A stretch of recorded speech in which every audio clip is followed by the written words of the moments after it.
Dustin's Vinyl. Here's your host, Dustin Chafin. Yeah.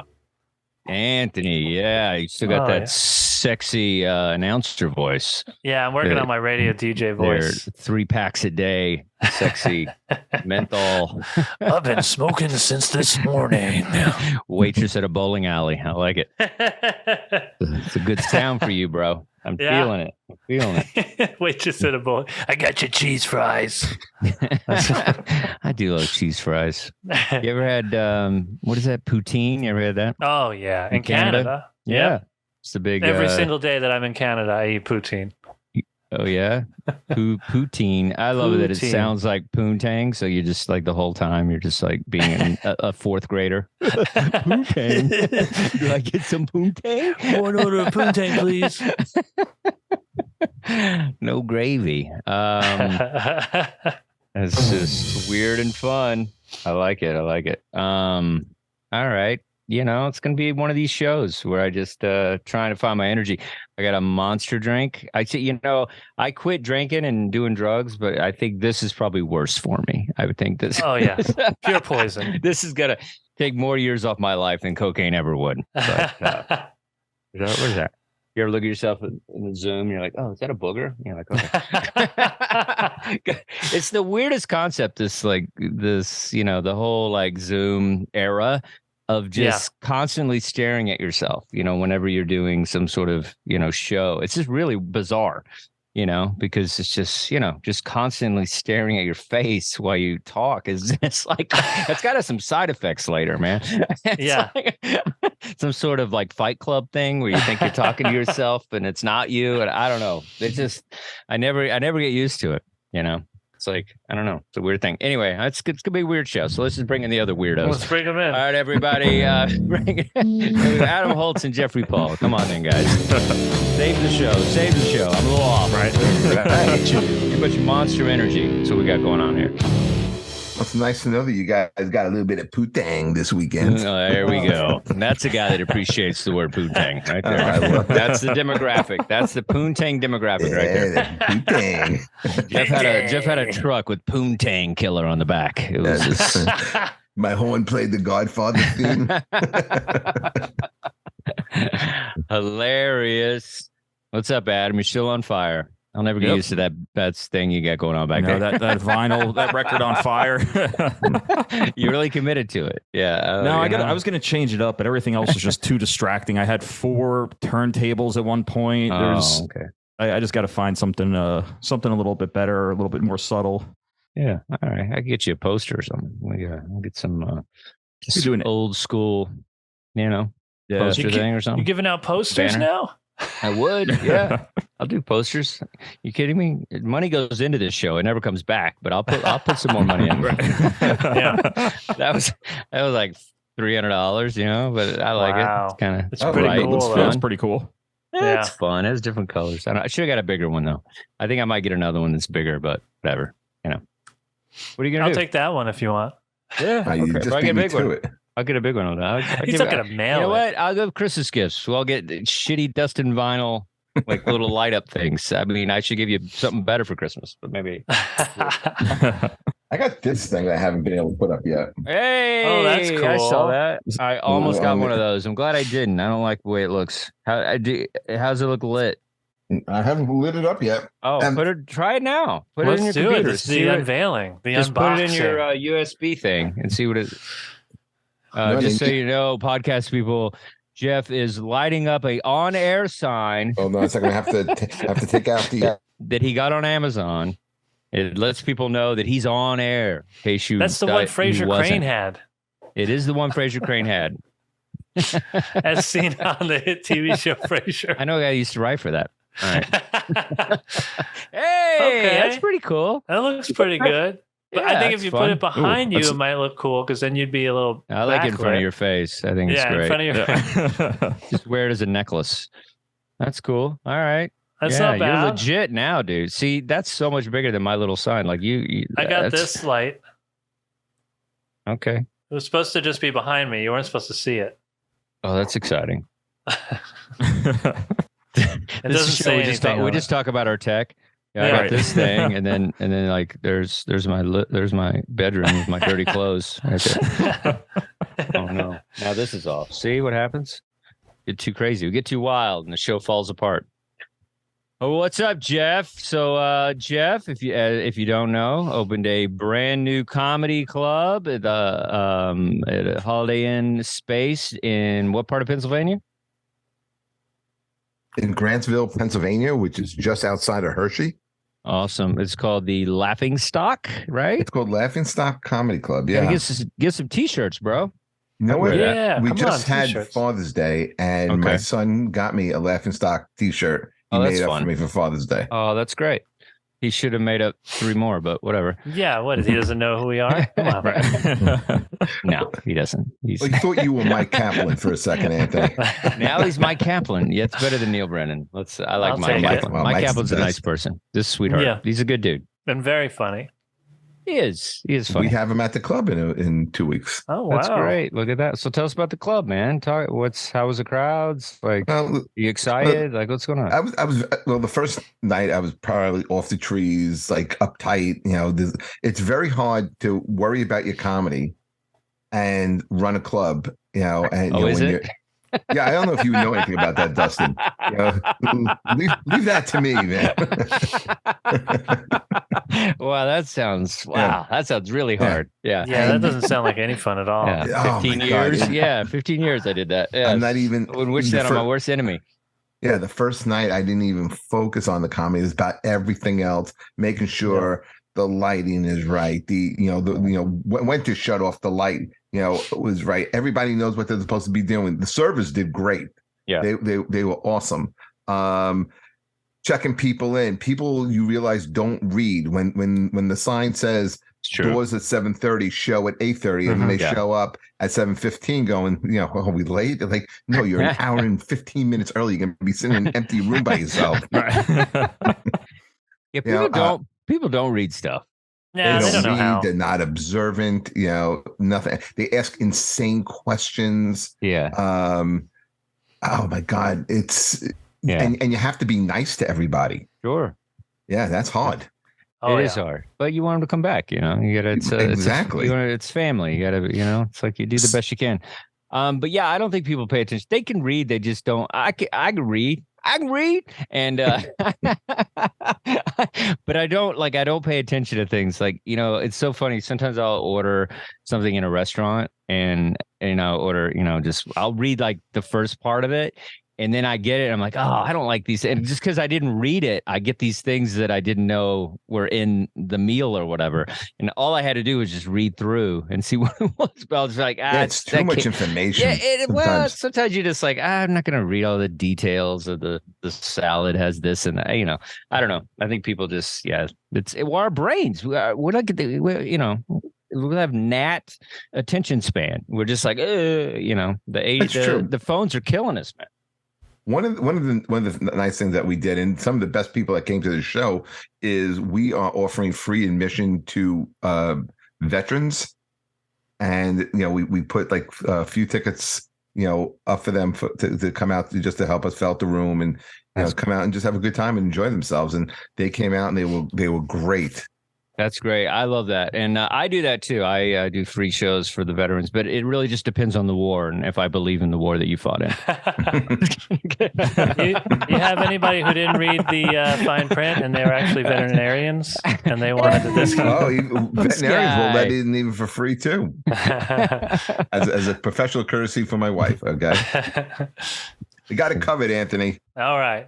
Oh, that's right. She's a vegetarian. Any vegetarians coming by? It's a tough word. Chicken wings. What is this? Hilarious. Well, that's great, man. I'm happy for you. I think it's going to be a lot of fun. And you had Harris Stanton, and who else did you have? And Richie Byrne. Richie Byrne, killers. Those guys, they really, that's their wheelhouse, those kind of rooms in Pennsylvania. And just because Pennsylvania is not an easy, it's not always an easy place to play. It's like it could go either way. They could be rowdy or they could be, but most of the time they're a good time though. Pennsylvania, I've performed all over Pennsylvania, and there's nothing.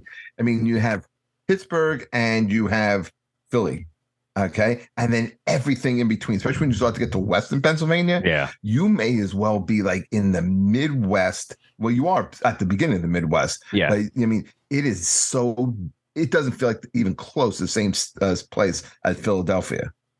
Yeah. It's And you can't believe it's the same state. yeah. Yeah. It's because it's so white. And It's so. Let me tell you throw me out of a.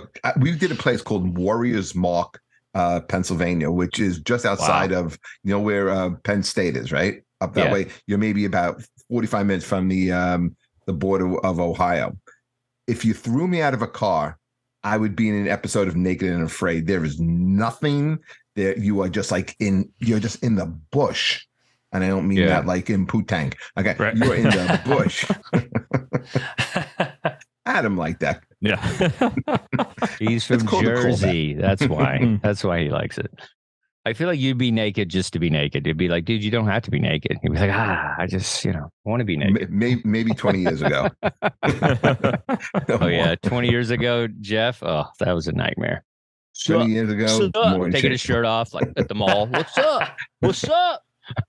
New maiden's out. New maiden's out. Rock and roll. What's up?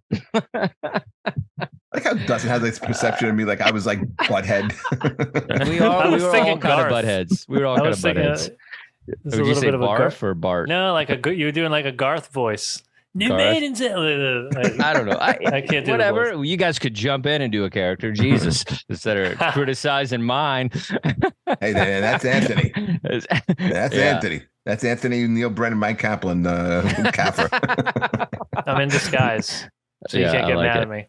I know. I can't. I can never get mad at you. You look good, dude. I like that look on you. Oh, thanks. Yeah. Does a girl like it? That's all that matters. Yeah, Does she? I'm just trying it out. Think she See what it does. looks like. You never know. You never know with women. You can just tell by how much energy they give you. He's like, yeah. They're like, yeah. Then it's not a good look. Keep searching. Do you like it? for- If they ask you that, do you like it? Yeah. That's You what guys got any matters. concerts or anything coming up? Nope. No, All But I'm- right. Your, on the your lookout. concert. I'm, I got a concert tomorrow. where are you going? Do you know Mark Riccadonna? Yes. No. Yeah, me and Mark Riccadonna are going to see Cinderella, Winger, and John Corabi. Oh my Wow. God. I didn't know that those bands were still playing. They They are, are. dude. They're good. They're good. Wow. They're real good. Cinderella, though, they have to be done by midnight. That's the thing. Oh. When they turn into pumpkins, Ah, Then you had a That's good. Smashing Pumpkins It's concert, which is that's pretty good cool. stuff, man. That's That'd good be the way to stuff. do it. That'd be the way to do it. You imagine that? And then the pumpkins just come out. Yeah, they come out Like at midnight. 6 people that would actually get it. And you're like, oh, no, see? And then Anthony's out there explaining it to people. No, see, it's like Cinderella, the pumpkin. Anthony, it's very ironic. It is ironic. Do you think? Yeah. I really do think. Yeah. I have Alice Cooper in September, but I'm trying to get something sooner. I'd like to go to a show. There's that big thing that's happening in LA where it's like AC/DC, Guns N' Power Trip. Roses, Power Trip. Yeah. That, I'm not, even with this Alice Cooper thing, I'm not a huge fan of stadium concerts. So I don't Agreed. know. I Nah. feel like it just Although takes I got away from one on the books this year. Adam. You have to be going to something. My God, you go to concerts every day. Yeah, I have. He gets drunk with the bands. Goes every day. I used to. What do I have coming up? I have the Smile over in Forest Oh. Hills. Oh, nice. Oh, nice. I was gonna go. LCD just played Forest Hills this past weekend. It was pretty good. It was raining though, but that would have been a good show to see. I got to look to see if they're coming in LA. If they're coming to LA, I would go see them. How Yeah. are you two guys not roommates? Because Anthony got married. I know, His he, wife. he just moves Adam in. Right. So else, Becomes like his new best pal. hey, so LCD in the rain, does that work? No, I mean LCD. Am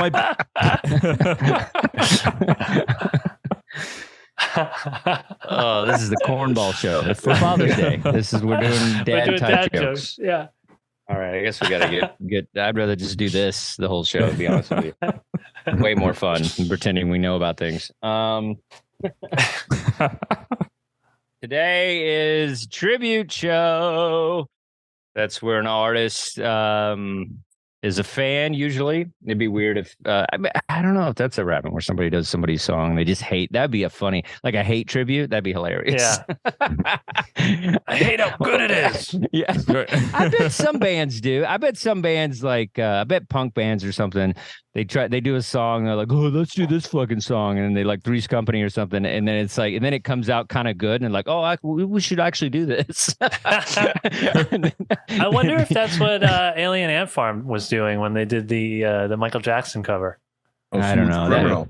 That feels pretty passionate that they love it, though. You know, it just feels like that's the ultimate tribute. That's a great, great Such song. A great song. Great cover. Is it song. a tribute when they're covering the song? Because I think that's a different thing. I think I would say covering is different than tribute, because I feel cover is obviously the person's song, and then it's like Well, but there's different intent behind, because you have like a band like Me First and the Gimme Gimmes. Okay, they cover a whole bunch of stuff. Mm-hmm. And sometimes they're doing kind of goofy songs as punk songs to maybe make them more. They'll do like something cheesy, like Tom Jones or something. I don't know, whatever they do. Sure. How about remember Ugly Kid Joe covered Cats? Yeah, they covered Cats in the Cradle. Oh yeah. I just always wonder if a cover is ironic. Like if it's because you cross genres like that. If you're covering Michael Jackson and you're like a hard rock band, is that ironic, or is that ironic, or is more that of a tribute? I thought the whole thing was a tribute. I think they liked the song. I think the video, they did pay a little homage to Michael Jackson. They all tried moonwalking. The end ends with like, they did the wrong one. Instead of doing the lean, they kind of did like a Thriller, more of a tribute at the end of it.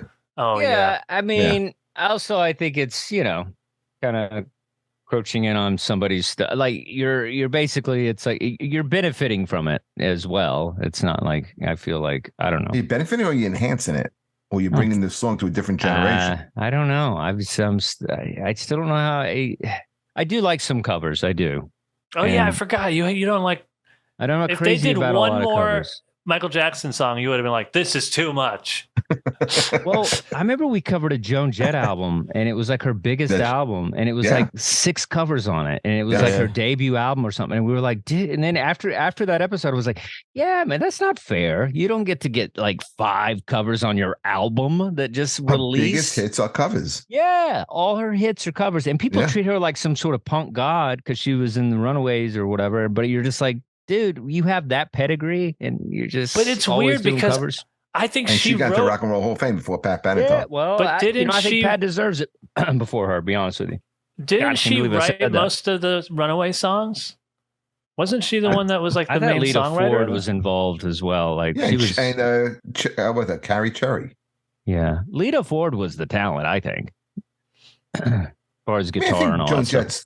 Talented, but I think you're right when you're like they put her up on such a pedestal where most of her albums, you'll look at her big hits, more than half of them are covers. I love Rock and Roll. Did she write Bad Reputation? She wrote that one, right? No, I don't think so. That's a cover. What? Crimson and Clover was Tommy James. That's a huge cover. Yeah, huge cover. I mean, and she's so good at it. Like when she did the Nirvana songs with the, with Dave Grohl and everybody, that was phenomenal. Like she destroyed it. I mean, it was beautiful. Like that was she was perfect for that, but I don't know. She would have thrived in this American Idol like generation, right. It's like, because that's all that is. You watch that and you're just like, dude, just the voice and stuff, you're just like, all right, man, like, write a song, dude. I don't know, it's not that hard to write a song, right, Anthony? That's all I do, write songs all day long. So a tribute is it's kind of a weird thing, but it's also a beautiful thing. It's kind of one of those things where you just like this artist inspired me, and this artist, was a big part of my childhood or something like that. Like the Black Keys, they did like a cover thing, and that last album, Delta, what was it called? And Adam, Delta. That was great. The Delta Blues, Delta Delta Blues, Cream, yeah. Delta Yeah, Cream. cover I think, solid. it was all the songs that they learned when they were trying to figure out how to play, and they were just like a brand new band, and they were trying to come together and be professional artists and stuff. And so that's a cool way covers are involved. But I don't know thing. But then there's just let's see, what do we got here? So I have one tribute album here. This is Earl Hines, who's a fantastic jazz pianist, and his tribute to Louis Armstrong. And and this is when I think it's interesting when you do like it's all piano to Louis songs, but in piano. So it's not like he's singing, What a Wonderful World or anything like that. Like he's he's just doing piano to, the music of. And so I think that's a cool way to do it, where you're just like, and I've heard some stuff like that, where musicians will do instrumentals of like, yes, a whole rock album or something. And I think that's kind of cool. You like the arrangement changed. I do. I like the arrangement change. Different arrangement. I don't like people. Yeah. Like, I don't know. I probably like, that's it. I say I don't like covers, and then I'll hear some on a TV show or something. I'll be like, that's awesome. But I mean, it comes and goes. But I think if I had an overall statement, I would think like you get maybe 2 every 10 years. And then you got every 10 years. Yeah, man. 10 years is not a long time in the arts. You know that. How long you been doing comedy? Goldfinger's 12 years. Version of 99 Luftballons. I think I've heard that. Goldfinger, yeah, great cover. But 99 holds up. That's the thing. Some songs don't need covers.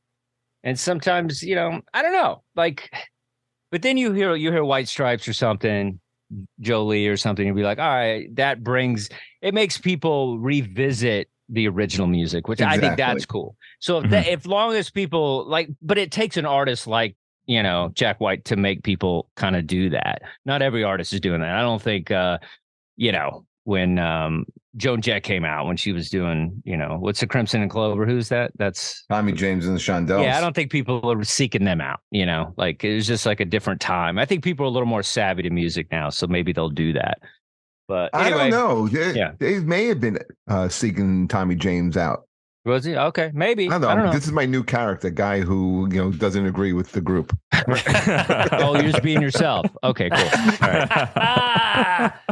Zing. I like my new character. Yeah. Okay. All 3 of you may be in agreement, but not me.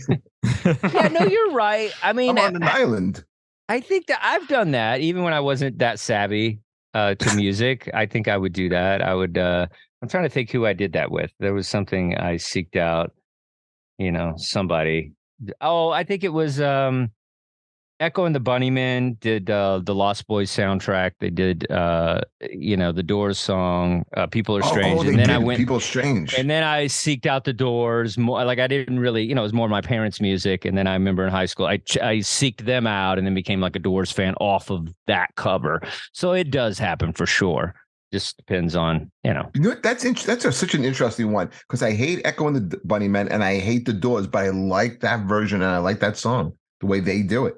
Yeah. I don't know why you would hate those bands. I mean, I can see not liking them. You don't have a bass player. I don't like you. But the keyboard player plays There's the bass. a lot of music parts. you like that doesn't have a bass player. I guarantee it. I bet there is. You're a bass guy? Come on, dude. I'm all about so the bass. funny. That's so funny. Well, I get it. I can barely handle the saxophone in a song, so I get it. You hate saxophone for some reason. I reason. don't hate it. I'm not like Jeff. I hate it, but I love jazz. I mean, my jazz collection is probably my biggest collection, but I'm gonna go trumpet over sax every time. I'm gonna go Miles, over Coltrane. Over Coltrane in a heartbeat. On a heartbeat. I like both. I can't pick. I told you why. We talked about this. I had a roommate at the jazz. He was at the jazz new school jazz program, and we were roommates. I was at Parsons in the art program, and he was a saxophone player. And we were in this freaking 300 square foot dorm room, and he would just blare this freaking horn in my face, and it was just, it doesn't sound when you're practicing. Horrible. It doesn't sound good. I mean, he was in this program, so he was good, but it was just like, it didn't matter how good he was. I mean, it was like, because he was playing real stuff, but I was just like, let it stop. And he had the what do you call that? The little mute thing. What is that you put in it? Oh yeah, the plunger. Silencer. What's it called? Right. Well, sometimes people use a plunger. I don't know. Yeah, I don't think it was a plunger. I think it was like a real thing. Whatever you put in there, it mutes the sound a little bit. Yeah, it has a name though. Anthony should know it. He's the musician. I should know it. Yeah. If you would have told us plunger, we would have believed it. Well, sometimes people use actual plungers. You should have committed to you it. You can Anthony. use a real plunger if you're playing like uptown on the street corner, maybe. Yeah. But like these are like kids with real stuff. But anyway, it just so certain sounds I like NXS, and they have a lot of saxophone. And but I don't know. I'm not seeking it out. That's all I'm saying. I can only do Coltrane for so long. Like, and he's one of the best. So it's just. I saw a guy on the subway, and when I was still living in New York, and he was playing the saxophone for money. He came on the train. Yeah, and you could tell. Like at first, he was really good. He was doing some jazzy kind of thing, but he wasn't. I guess he wasn't making enough money. He was not satisfied. So then he started playing really badly, playing all these bad notes and making noise. And he goes, he was like, if you guys want me to stop, give me some money. I'll stop. Hostage. And then this one guy was like, here's $5, but you have to leave. And so he grabbed the $5 and he got off the train and went to the next That's amazing. I'm going to start doing that with stand-up. I'm just gonna be like, when the crowd doesn't, give me love, and be like, all right, just reading like Andy Kaufman stuff. Just start reading a book. Reading Andy Kaufman's transcript of him reading. He did that one night. He did The Tale of Two Cities. He did. Yeah. I thought it was The Great Gatsby. Great Gatsby. He did both. Was it? Maybe. I No, think he did both. I think he did both. It was a few. There was a few book nights with Andy Kaufman. Yeah. It wasn't one event. It became like his gag. He'd be like, all right, dude, enough of the books. Are you just gonna do a character? Punished the crowd. That was his thing. Yeah. I mean, whatever. I mean, I like to do that too. It's abstract and weird. You don't do that, do you, Anthony? Well, I punish the crowd in my own way sometimes. You remember but you go in trying to please them. Yeah. I make an assessment Anthony. At the beginning of my set. I make an assessment. Yeah, I'm no better than you. I'm the same way. A lot of times they don't like me, and then I'll just go like, if you don't like something edgy I do, then I'll automatically just take you to a place that you did not want to go, and I think that's. That's what I do with the weird stuff. You remember my plant material? I use it too. It works on the road. Yeah, I got it to work. You just have to have specific plants. You got to say ivy and fern. Fern. Jasmine. You never had the names of the plants. That's what was missing from the joke. That's a good point. We're doing a plant night one night at the club. So if Anthony, you can come in, we'd love to have you on. All right, great. Anthony will do a plant night, but he'll smoke it. That's what he'll do. That's how you get Adam there. That's how you get Adam madness. There. Right. Adam likes that ganja. Adam's like, what are we talking about today? Can we get to the show? No, we can't. This is a laid back show, baby. Yep. It's a laid back show. The show. One more random pool. This is a pretty cool album. It's kind of beat up. I got it. It's like $1 flea market bin, but this is Ray Charles.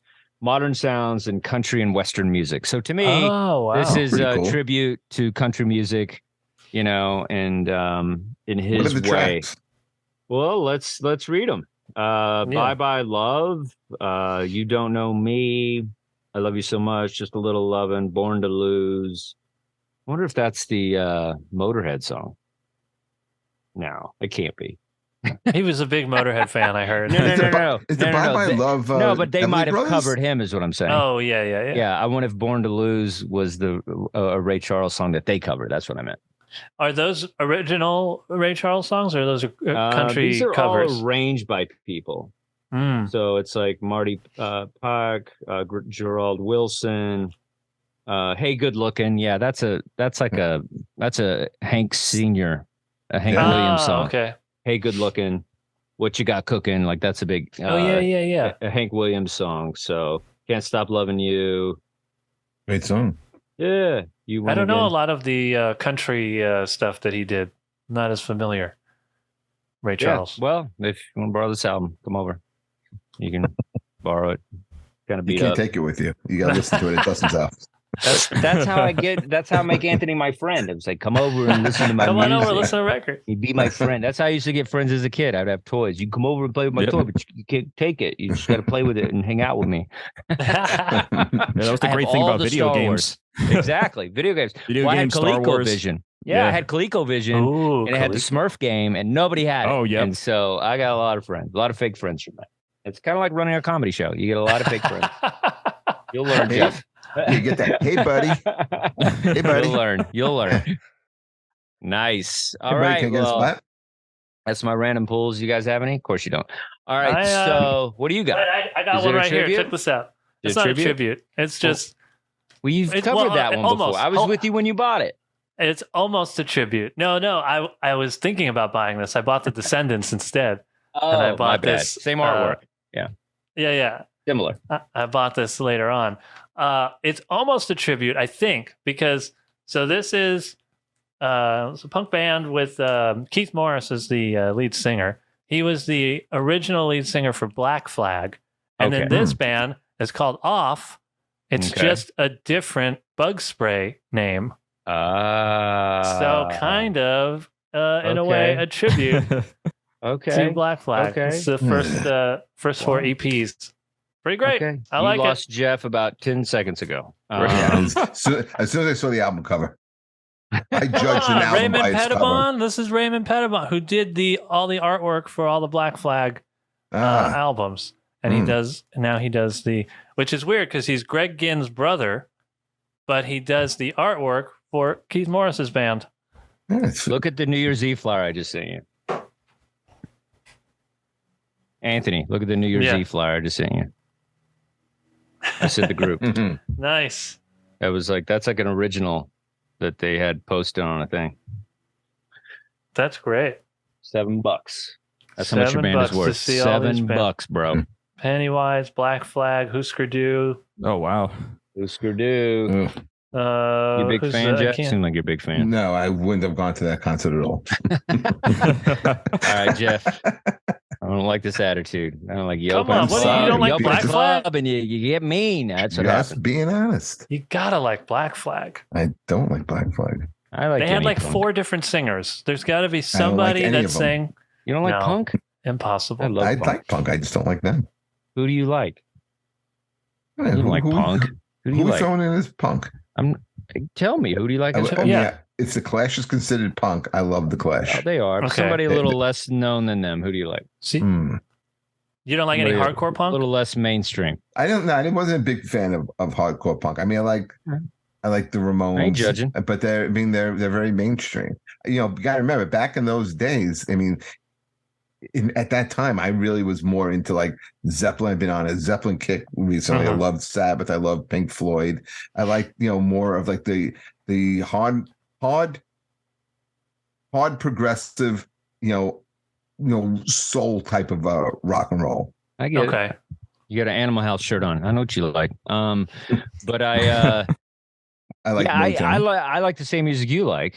But I also once in a while I just get tired of something, I like listening to something I can't hear on the radio. Like something I'm not going to hear. Like I always bring it up. I'm not going to hear in a Rite Aid. So it's like I'm not gonna hear this in a Rite Aid. Tell you that.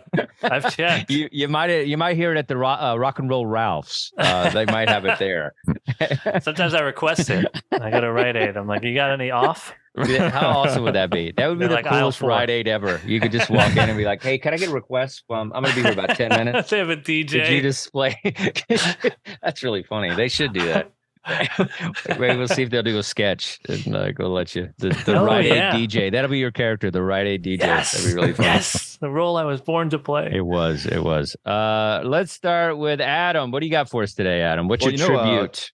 Since you mentioned Husker Du before, I got Oh, there another you go. Minnesota band from around that same time, The Replacements, with Ooh. Nice. Alex Great band. Chilton, and for anybody in the audience that doesn't know The Replacements, they're a four-piece rock punk alternative band out of Minnesota from the 80s. They kind of broke up around 90, 91, but they're one of those bands that, you know, they were either too early or too late. There were these underachievers that had, you know, every album of theirs is great. They had the songs that could have broken through into the mainstream, but you know, they just had I mean, they would do raucous live shows. They would either be too drunk during them, just play. They weren't really pleasing the audience for a lot of their shows, and you know, they were creating the kind of music they wanted to create. They didn't really play ball too well with MTV at the time. So, I mean, there could have been an alternate reality where the Replacements would be as big as REM, and they're also hugely influential too. And but you know, just like bands like you know, in a way, like bands like Velvet Underground, Television, and this band that they in this band that they do this tribute song to, Alex Chilton was a lead singer of Big Star. Big Star was a huge influence on the Replacements. And so Alex Chilton was an idol of Westerberg and all the other guys. And he actually worked with them on several occasions. So they decided that, you know, Westerberg decided to create this song, which almost was this, it kind of makes Alex Chilton to this otherworldly figure on this song. And it's also kind of a reimagining, like what would have happened if Big Star became big? And in a lot of ways, it's also kind of representative of the Replacements too. Like what would have happened if the Replacements became big? I mean, there's lyrics in there, you know, Children's by the Millions, Sing for Alex Chilton. It's a great anthem. You know, this and Bastards of Young are two of the ones that could have, you know, been played in an arena. You know, and they're mostly, Replacements more of like a club, bar kind of band too. But the chorus of it, which is I'm in love. What's that song? I'm in love with that song, was actually what Westerberg, how when Westerberg first met Alex Chilton, that's how he complimented him. He was, I think he was drunk. He couldn't remember the name of the song he liked from Big Star. But this is one of their more fun songs. It's a great song. It's this, you know, this is it's off of Pleased to Meet Me, which is a great album. And everybody out there on Twitch too would know that this song is off the Rock Band 2. It's in the Rock Band 2 game, so it was one of the bigger songs in that game. You do what it takes, whatever it takes. Right. I would love to see that. Oh, next week you gotta do a guitar off with Anthony, but you play your Guitar Hero game. From Rock Band. I think I still have this game too. Do you really? Oh, I'll bring the plastic guitar out. Oh, that'd be hilarious. You guys just have a jam off. Yeah, let's just rock like out together. Crossroads, but you got your plastic guitar. Right. The plastic guitar, the plastic drums, and the keyboard. They actually had a keyboard too for it. Oh, wow. I love it. Yeah, Replacements are a great band. This is a good album. I think I bought this album after I bought, what is it? Don't Tell Me? Is that the Don't Tell Soul? Don't Tell Soul. That's it. Yeah.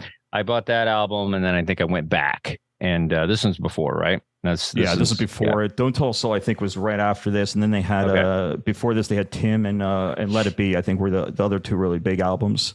Oh yeah. And I don't think this band is meant to be huge. You know, I think they're kind of like that's what's cool about them. You know, it's like that not everybody loves them. You know, they didn't get an REM U2 status. You know, they're just like, it's like when you're a Replacements fan, you feel special. You feel like you kind of know this band, and a lot of people don't. And I think that's not a bad thing. And they made a good living. It's not like they were out on the streets and shit, you know. So I like it that they're not huge. I think I consider myself kind of replacements of stand-up comedy. Where it's like very, if you have any sort of like, you know, cool vibe about you, then you might like me. But you know, I'm not a mainstream guy, so I can relate to that. But I like this band. This song is great. They were a big part of my high school days. I think that's when I started feeling like I kind of started to know music. Once I started kind of listening to the Replacements, I feel like. And then now, if you listen, any band that claims to be some sort of progressive alternative band, I mean, I can always say, oh, you sound like the Replacements. I mean, it's just like there's so many bands that sound like them.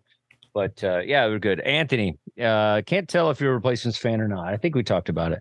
I like them. I don't know all their stuff, but this is a song that I knew before. I didn't know the history. I actually did. I know who Big Star is, but I guess I didn't know any other names because I didn't make the connection before this. Yeah. That it was a tribute to Big Star. Even though he mentions Big, I can't understand the lyric. I was listening and looking at the lyrics on Apple Music. I never knew that he shouts out Big Star. Yeah. Well, you didn't know that Leonard Skinner shouted out Neil I didn't know. I never the paid most attention. popular song. Yeah. Never knew. 3 seconds in. I thought it was just about Alabama. And I didn't know what this song was about. But I like the Replacements. I'd like to get into them more. But yeah, I'm a fan. Cool. I thought this was cool. Jeffrey Paul. Yeah, I think Adam calling them underachievers is pretty accurate. They were underachievers. I mean, they basically did the soundtrack for the movie Singles. It was a movie. Right. And they are legendary in New York City here because they were one of the bands that were banned from Saturday Night Live because of Paul Westerberg's drinking. Mm-hmm. So I think that's something that kind of always held them back. But I knew this song. I liked it. I always liked. I didn't know who Alex Chilton was though. I thought he was a politician. That they was singing about. My problem with the Replacements, I always kind of found them to be a little limiting. Their sound doesn't change too much. I agree. It's like you kind of figure out what they are. So I mean, but the song you picked was a real good song, and you would like to have seen if he had gotten his act together. What they could have been. Yeah, I think. Well, I think that's. Yeah, I mean, there's a lot of bands that exactly.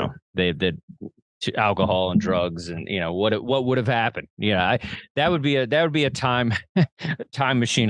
Time machine experience I'd like to do. Yeah, just come in and just smack the heroin out of Hendrix's hand, just like take all the guns out of Kurt's house, just like give me the smack. Put Courtney Love on a bus and send her somewhere.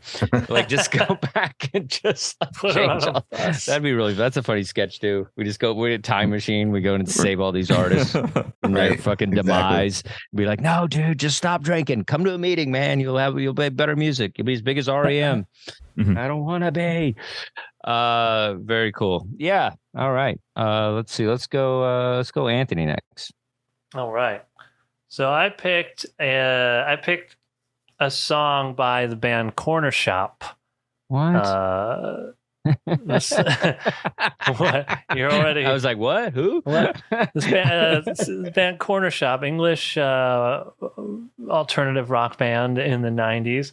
The song is called Brimful of Asha, from the album When I Was Born for the Seventh Time. Came out in 1997. And the song was a single, but the version that was a bigger hit was the remix, the Fatboy Slim remix that came out in 1998, which was a huge single. It was number one in the UK and it was top 20 here. And I love both versions. The remix is a little faster and it's in a slightly higher key, and it's a bit of a different arrangement. In the original version. So anyway, okay. Well, let me backtrack a little bit. So the song is sort of kind of a tribute to the history of film culture in India, with the big song and dance numbers in the movies, and the songs in those movies are sung by background singers mostly, and the lead actors lip sync the songs. So there's a couple of people that are shouted out by name in the original version of the song. In both versions, the original and the Fatboy Slim remix, Asha Bosley is named, and she's sung on about 12,000 of these songs in these movies. And and I was also reading, I didn't know this until we were picking these songs, but the Indian word Asha means hope. So this song is sort of, the title's almost like a play on words, where she's like one of the biggest background singers for these movies, and the song is about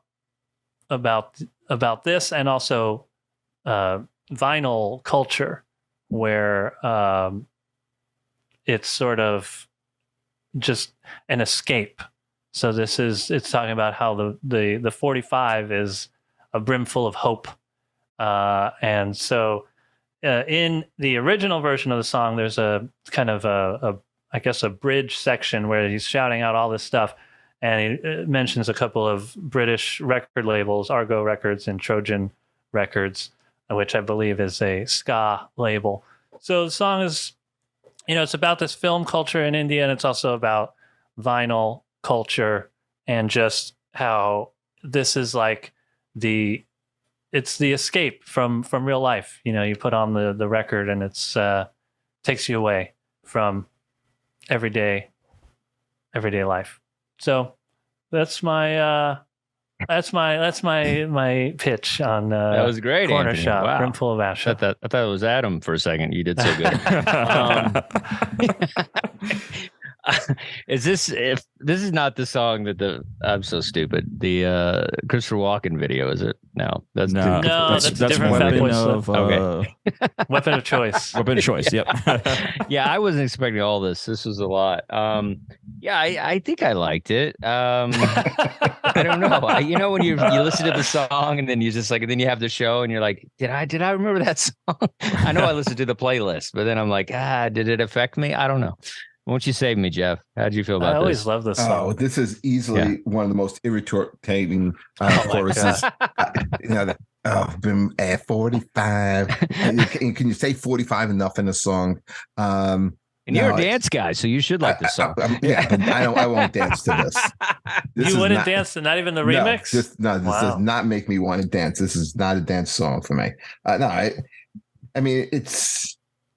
Oh man, you love this. This was one of the best reviews you ever gave. Like you were in. I love this song. So good. Yeah, really like it. I couldn't believe it. Yeah, it was amazing. But it's just like a different level of how much I can't stand it, though. That's how good you are, Anthony. Yes, yeah. That you like it this much, I hate it even more now. Wow. I just don't like this song at all. I knew this song going in. Yeah. And I was like, but I wasn't sure. It's like when I saw it, I was like, please don't be it. And of course it is. And I if you pick the song, I'm giving it the full listen, and I'm driving, I'm just getting fucking aggravated as I'm listening. It's just getting angry. I'm like, I want to drive to California right now. I want to find Anthony and force you now to listen to a John Mellencamp album. Hilarious. He lives in Koreatown. I'll give you his address. Dustin's giving you up like that, Anthony. I'm giving him up quick, but he's got to buy his Korean barbecue first, and then you can, Wait, I gotta buy you Korean barbecue, and then he's gonna come here and what are you gonna do? You're gonna beat me up? Make you listen to yeah. No, that's the mafia way. You buy your last meal, buddy. That's how it works.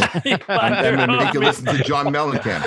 Oh man, just beat me up. You're gonna listen to American Fool. Not even listen to Scarecrow. Scarecrow.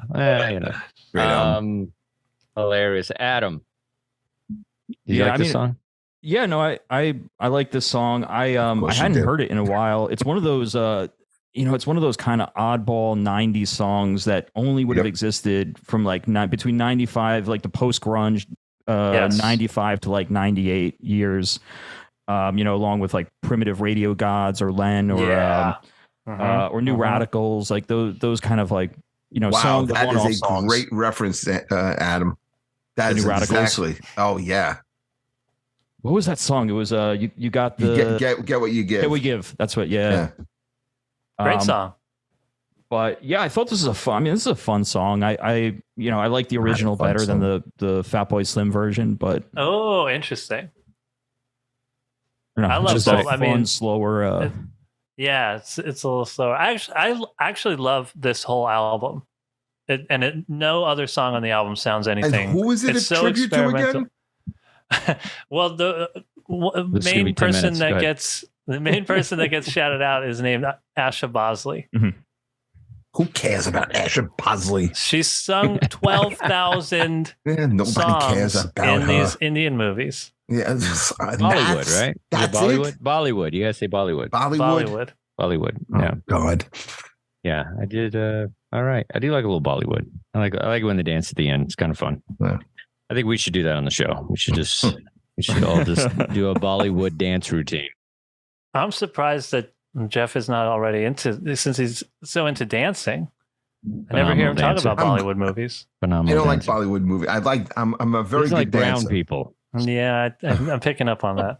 I'm a very good dancer, but I don't like Bollywood either. It's just, again, He didn't deny what I just said. He's like, but I'm here's the not- deal. He I just don't I'm like. not denying.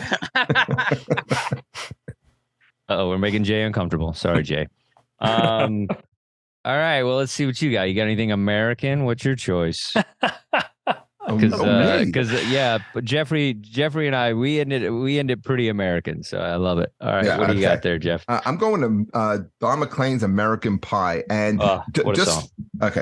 just a little side note on this.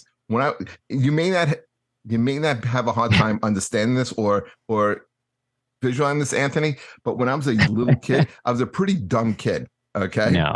Yeah, I was. No. This guy up the block from me, Danny Cicerelli, told me that his sister Donna wrote the song, and I believed him. Wow. I thought Donna Cicerelli, who lived on Armstrong Avenue, wrote American Pie. He told it to me, and I was in third grade. Yeah. But you got your master's, so you made up for it. That was the driving force. But I just think this is one of the most incredible songs ever written. It's a song that's really the loss of innocence for Don McLean. These musicians were his favorite musicians growing up. It's a tribute to Buddy Holly, Richie Valens, and the big bopper who is J.P. Richardson. And the famous story is that they died in a plane crash, and that's why it's called The Day the Music Died. But it takes you through how things changed after the day the music died. He becomes very skeptical. He was skeptical about the rising musicians of the time. He calls out Bob Dylan in the song, and in the song he refers to him as the jester. Because he was comparing Dylan to who he felt the real king of music was at the time, which was Elvis Presley. He kind of had a little thing against Dylan because Dylan was wearing James Dean's jacket on his album cover. But the song was it was almost like he was obsessed with musicians. The song starts out long time ago, referring to his childhood, listening to music. A little piece of trivia also when it comes to this. Do you know the song "Killing Me Softly"? It was a Roberta Flack hit, and later on the Fugees. Fugees, yeah. Okay. The original song was written by Laurie Lieberman. She was kind of like a California songwriter. Okay, never made it as a performer on her own, but she wrote a lot of these songs. This was one of the big hits, and that song is about her going to the Troubadour, seeing an unknown musician, and his music just touched her in a way that she had to start writing down how she felt on a napkin. And the artist she went to go see was Don McLean, and not knowing who it was at the time. So I think Don McLean is probably, along with Harry Chapin and Jim Croce and James Taylor, just up there with like the great American singer-songwriter storytellers. Gordon Lightfoot, who we talked about, I think it was last week. He's a Canadian, but I mean, I think Don McLean just writes some beautiful songs. I was kind of like, I knew I wanted to do a Don McLean song, but I wasn't sure if I wanted to do American Pie or Vincent, which was kind of like a tribute to Vincent van Gogh. But so this was my pick of the week. Well, I think it's funny that you thought your friend's sister wrote the song. I'm being very vulnerable here, and this is why I have you on the show, because I need guys knowing stuff on the show. But I really thought this song was about Vietnam. Like I didn't even like piece it together. My whole life, I thought it was about Vietnam. This could be the day that we die. What you know, you just don't. You're not hearing all the details of the lyrics. You're just kind of because there's very big chunks, you know, and the melody in this is amazing. Like it's just such a. And when it comes on, you can't turn it off. Like that beginning and stuff. And that sound and stuff with the guitar and. Yeah, I just assumed it was about Vietnam. I had no idea. I actually learned what the song is about by listening to you just now. I had no idea it was about the plane crash. I mean, I know about the plane crash, but I didn't know what this song was about. Did you know, Anthony? I didn't know the whole song. I knew that he referenced, because he says the day the music died. I knew what that was, but I didn't know that the whole song was a tribute. I just thought that was one piece of it. Yeah. I probably thought it was Vietnam as well. I mean, I feel it's in a lot of Vietnam movies. Yeah. You know what I mean? I feel like it's been in something. Was it in Platoon? I don't know. It feels like it was. No, it was never in. It's never in any movie. It was never in war movie. People used to think it was a war song, but they thought it was about, right? Yeah, but it wasn't Vietnam they referenced. They thought it was about World War II. Oh, okay. They thought it was about the bombing of Pearl Harbor, which is nothing about this. Interesting. All right.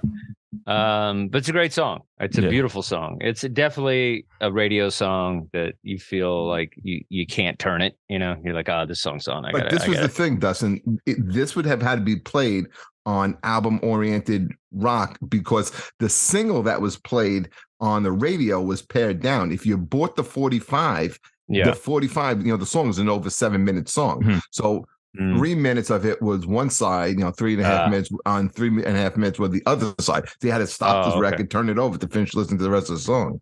Oh, that's crazy. Ridiculous. Ray Charles did that though with What I Say. Okay. That song. What I Say. It's a great song. He kept saying it. He kept saying it. Yeah. Kept saying it. Nobody would answer him, so he kept going. He said, "What I Say," and nobody could tell him. You big fan of this song that's not about Vietnam? Yeah, I mean, this is one of those classic, American singer-songwriter song, one of the all-time classics, American singer-songwriter songs. And it gets a little bit repetitive as it goes on. I mean, I don't know, it says full-length version, and I know, Jeff, you were just saying that you have to flip over the 45 to get it to the second part. Was there ever a shorter version of it, or was this just No, there was a radio edit. Okay. That would be played like back in the day if you were listening to like a New York station like WAMBC, okay, or WABC, which played this type of music. Yeah, it had to be under 4 minutes. So Adam, it's too long for you, and you're like a Fish fan? Come on. And I haven't listened to Fish in so many years. I think it's the repetition. I mean, and the same thing happens. Like, I'm a big Dylan fan, but there's a lot of Dylan songs that just feel like it just keeps going and going and going. I think, but there's always like, I always wonder in that one line where I met a girl who sang the blues, is he referencing Janis Joplin? Yes, he is. Very good. Yeah, there's a lot of that where he's not calling people out by name, like the Jester. I don't know if a lot of people actually knew that, and that he kind of had a thing against Dylan because he kind of felt that Dylan was replacing Elvis. Oh yeah. Well, that's you gotta remember this was a weird time of music. When you're talking about that very early 60s, Elvis is pretty much over. He's in the army. The Beatles haven't come to the United States yet, so you haven't gotten the British invasion. So you have this period of music where you had the Rat Pack that found like their niche. That you had Dean Martin and Sinatra had a resurgence, and then you had like Buddy Holly, this type of music, and then. In 61, they're gone. Yeah. Well, that's kind of how people felt when, Nirvana came along and like Guns N' Roses and, all that was happening. And then people just weren't, weren't ready for it. It was just like such a, what's happening? I want my hair metal. Yeah, I think with that, because people had just had so much of like the over the top and the excess and the spandex. And, and then all of a sudden you have these guys with just like wearing flannel shirts. With a lot of attitude, and like people like, what is this? And then really that when there was in the book, Something About a Good Time, when it talks about kind of like you start at the end of the book, it gets to the end of that era of music. They were talking about bands like Judas Priest and Rat that were playing, 20,000 seat arenas. And then really within a month, couldn't sell out an arena like that, and we're down to playing like 3,000 seat venues. That's crazy. Oh, boo-hoo. 3,000 seat venues every night. Tell that to Taylor Swift when she starts playing 3,000 seat arenas. She's playing 72,000 seats. Some video will surface at some point. We're kind of run out of time, and I have the best song of the whole group. Come on, get it in. Let's do this. All right, we're gonna keep it short because we only have a few minutes. Yeah, this song is, I think I did it just to make Anthony angry. I think that's why I chose this song. It's funny. It's like people have different levels in their life with Kid Rock. I feel Kid Rock is like certain points in your life, Kid Rock is cool. Certain points in your life, Kid Rock is kind of hip hop. Certain points in your life, Kid Rock is rock, or he's country or whatever. Like there's a lot of layers to Kid Rock, or he's just some psycho that's flipping everybody off. So it's like this weird relationship we all have with Kid Rock, where it's just like there's certain times when we kind of liked him and then we didn't, and whatever, or it's either political or it's just something else or whatever. So it's like he's an interesting study in music, because it's like, as much as you want to hate him, I guarantee you I could go back in time and find a place where you probably kind of liked him. And so it's like a weird thing with Kid Rock, where I feel like he's just like this secret. We're all like, we act like we hate him all the time, but then once in a while there's a few songs. Now, this song is an ultimate tribute song. It has the sample in it, so which Anthony was talking about the werewolves, but Leonard Skinner did it first. I don't even know what the controversy is on the actual riff itself, the Leonard Skinner from Sweet Home Alabama, but apparently that was earlier. It was 1974, so I say it's theirs. But as I'm looking it up, there's a lot of Werewolves of London references to it. But I think this Leonard Skinner owns it. And so Sweet Home Alabama was a song we all grew up with. I covered it last week. It's a song that it's dear to a lot of people and what it means and kind of the vibe of the music. And so this song, All Summer Long by Kid Rock, released in 2008. It's the third single from his studio album, Rock and Roll Jesus. It's inspired by Bob Seger's song, Night Moves. And then it just kind of like, kind of becomes this tribute thing. And I think it's great for a certain group of people that love this kind of music. And that's the thing. It's like you go to a monster truck rally, you're not talking Coltrane and Miles Davis there. You know what I mean? Like it's a different vibe of people. And this is why there's so much there's so much division in the world, because people don't appreciate what other people appreciate. But let me tell you something. There's a certain group of people. They have their koozies, they got their American flag bikinis, and they got their bass boats, and they got their Coors Light and whatever, and they're having a good time, and they're enjoying this song. And I love the chorus, the way it goes, where it's just like, all night long and making love in the back and talking about the good old days and, how things were. And then Sweet Home Alabama is kind of a song that, that one would play in that time of your life in 78 or 82 or whatever, whatever time you want to reference. And so I enjoy this song. I don't think it's a great song by any means. Am I saying this is some sort of masterpiece? That's not what I do here. Sometimes I like to cover songs that I kind of like, but I think as far as a tribute, I don't get more tribute than this song. And so I feel like he does a great job embracing what Leonard Skinner is and what a good time is. And why you can listen to this song and enjoy it. Whether you like Kid Rock or not, I think this is a perfect tribute song. I think, Jeff, I'll go to you before I go to Anthony. What do you think?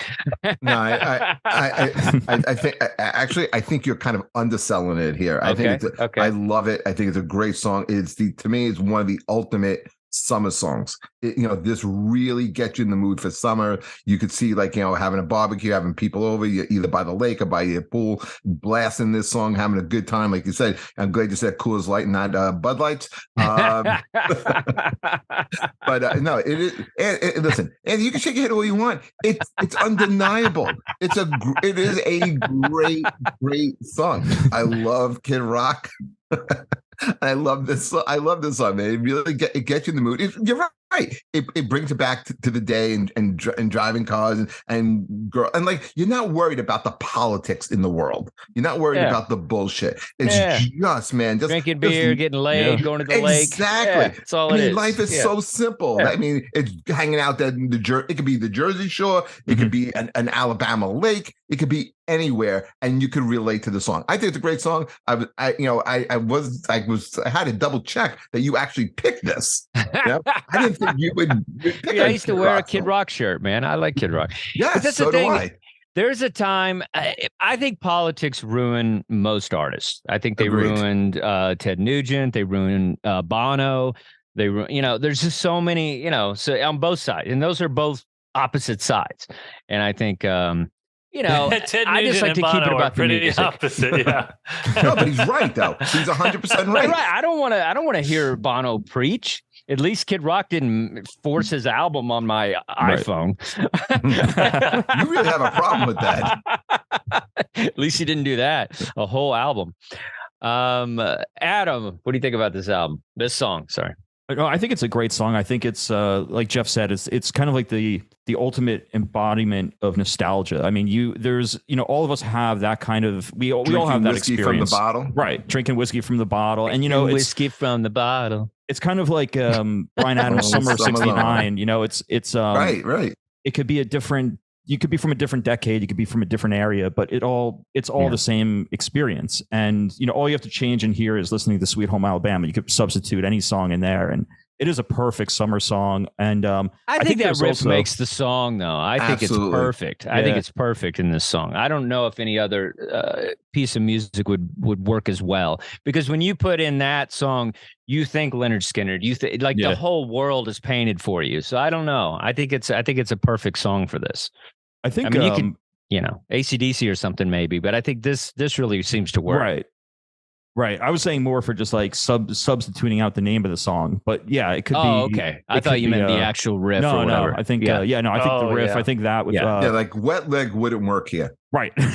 Listening to Jay's Lounge all summer long. No, Jay's Lounge, no, but you're right. It wouldn't have been as successful as a song. Right. Yeah. I think also, and I didn't realize the song was 2007. I think there's some shades of another Southern rock act, Drive By Truckers in this, and I think Kid Rock sounds a lot like Patterson Hood in this, and I think that works. I think they have some. I mean, they're both kind of political bands on different spectrums, but it, there is that kind of fun Southern rock in this. Very cool. All right, folks, that's all the time we have. And all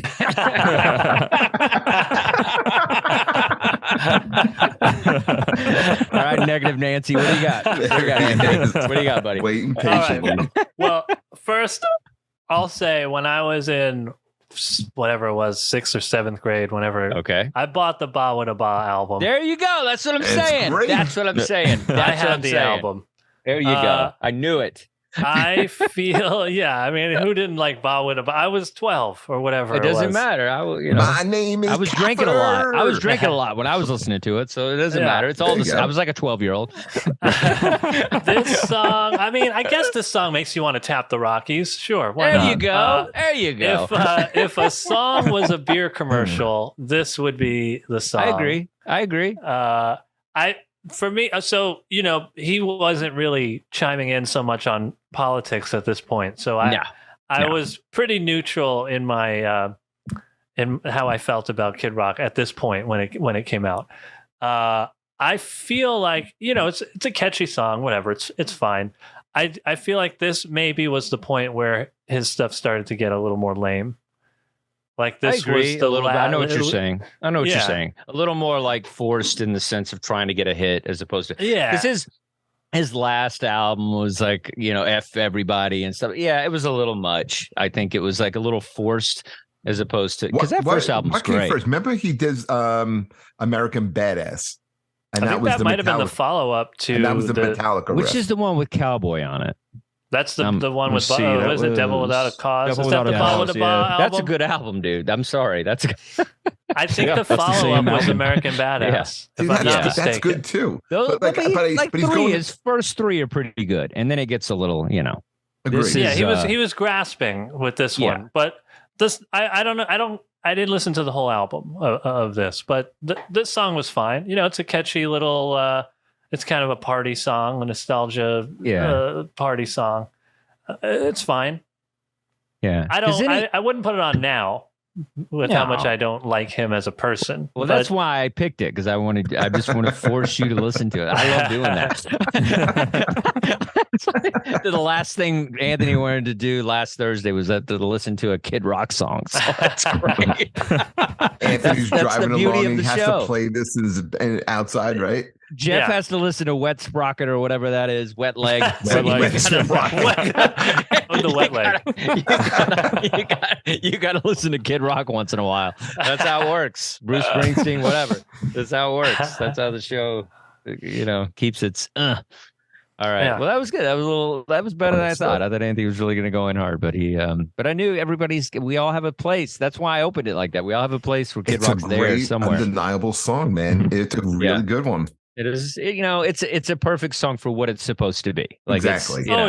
It hits the mark. Mm-hmm. And this song was like, I think they said they played it at WrestleMania. Like, oh wow!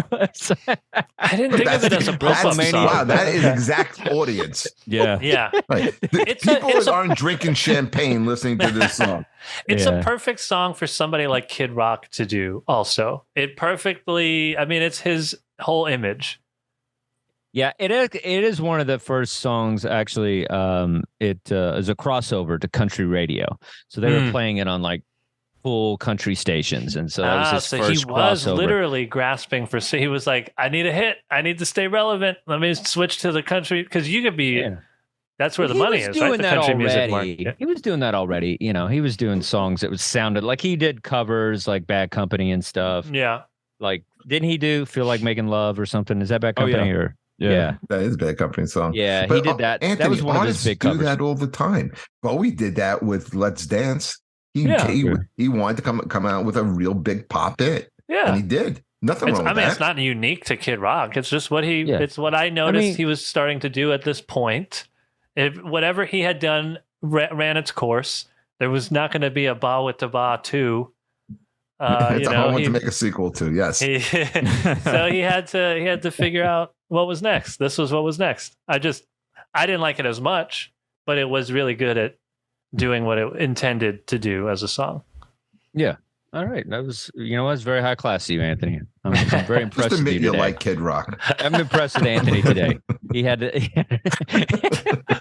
exceptional summary of his song, and he didn't go any. He was very rounded about his Kid Rock. It was nice. You went both. I was Kid impressed. Rock is why you've really grown today, Anthony. You've grown.